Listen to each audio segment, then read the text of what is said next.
How to uninstall any disk from Windows 10 PC or laptop. It is a very easy and simple process. So let's go.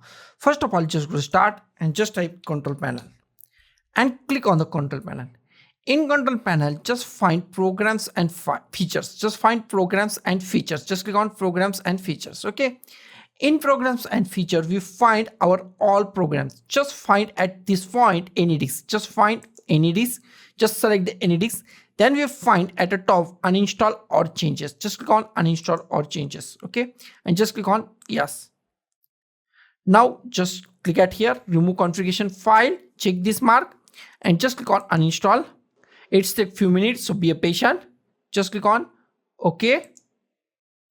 And our AnyDesk is removed from our Windows 11 PC or laptop. So guys, thank you for watching this video. Don't forget to like, share, comment on this video and don't forget to subscribe the channel. Thank you guys.